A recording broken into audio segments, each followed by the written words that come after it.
Sabi ko nga kanina, kung happy ba kayo, that's good that you are happy, and I am happy as well. Why is that happiness? Because Jesus, on his Sermon on the Mount, talks about the happiness, the blessedness.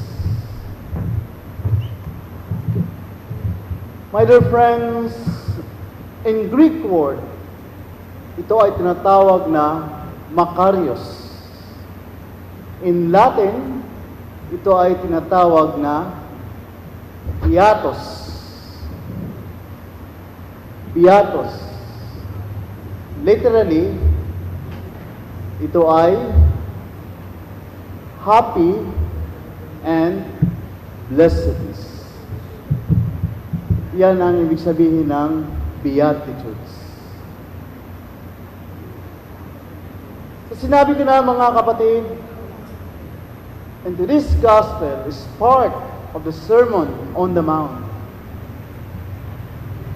This comprises the whole chapter 5. Whole chapter 5 hanggang chapter 7, verse 29 ng Matthew. As Jesus went up the mountain,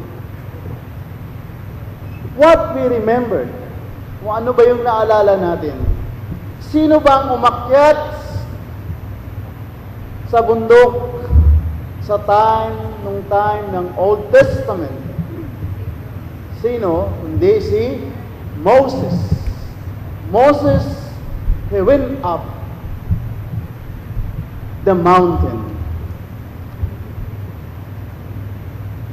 We recall, my dear friends, what Moses did on Mount Sinai when he received the 10 Commandments. And here, Jesus was giving to us what should roll in our life.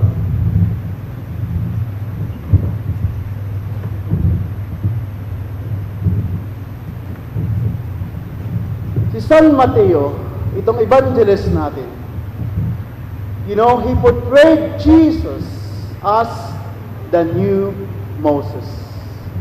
He portrayed Jesus as new Moses. When Jesus sat down and began to teach, si Mateo, he presented Jesus as rabbi, as teacher, as guro, na mayroong authority to preach and to teach. Mga kapatid, kung nabilang niyo ilan ang Beatitudes, ito'y siyam. Siyam na Beatitude. The Gospel has 9 Beatitudes. They begin with the word blessed or blessed. To bless means, in common knowledge, happy. To blessed, ang ibig sabihin ay natuwa tayo, masaya tayo, because we are blessed. We are all blessed, di ba? Kasi nandito tayo ngayon para sa Eucharistia. And also, my dear friends, it is a characteristic of a person who accomplishes or achieved what he has aspired for. Kaya, he is happy. Pero kay Matthew, blessedness is to share the characteristic of God. Blessedness is to be like God. Yun yung kay Mateo sa Gospel natin. Tandaan natin, friends, noon, the poor people during the time of Jesus were not merely the peasant or deprived people. Ano yung sila? But those who were powerless and marginalized. Hindi lang ngayon, hindi lang noon, ngayon din, may mga powerless, may mga marginalized. Yet, they depended and held on God. They depended and held on to God. For them, para sa kanila, ang Diyos ay treasure and power sa kanila. God was their treasure and power. Those who mourned were those who cry because of the death of their loved ones. And for them, God was their hope, and His kingdom was the ultimate end. And then, my dear friends, those who were meek were those who endured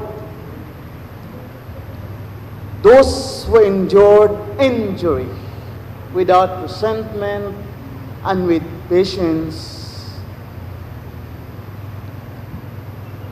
Mga kapatid, tandaan natin, righteous here, ang ibig sabihin ay to act and to behave in accordance to the will of God. Dagdag pa mga kapatid, ano ang mercy dito? The mercy here is signifies unlimited compassion. The unlimited compassion of God. And those who were persecuted were those who were made to suffer because they were faithful to God and to His commitment. Ngayon, they are blessed because God, in His grace and goodness, chooses to be on their side. Tandaan natin, we are blessed. Ang Panginoon ay palagi nasa atin. And they remain with God amid sufferings and in spite of persecutions. God stands by them. God is for them their only true provider and sole protector. And they continue to trust and turn to God amidst their agonies and problems in life. Friends,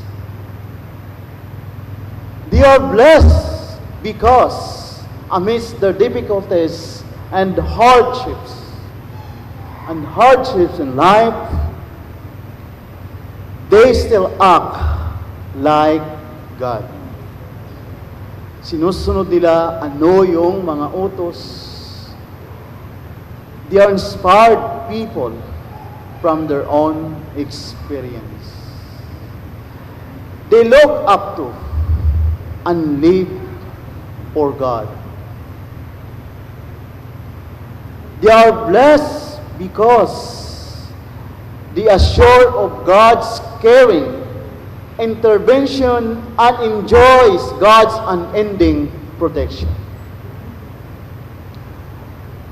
Kung nagbabasa tayo ng Biblia, remember, sa Salmo 1 or Psalm 1 reminds us, ito ang sinabi sa Salmo, happy are those who not follow the counsel of the wicked, nor go the way of sinners, nor sit in company with scoffers. Rather, the law of the Lord is their joy. God's law they study day and night. yung mga law na noon ay ina-studyhan nila araw at gabi. My dear friends, we must conclude that God has blessed us. We receive so many blessings from Him, and we must return to Him the praises and the glory. We must conclude that we should be a blessing to others. We should also be a source of channel of God's blessing to others. Finally, my dear friends, in terms by blessing of others, we also become truly blessed. The air we breathe out is the air we breathe in. What we give to others return to us, creating a recycle of grace, peace, and fulfillment. Amen.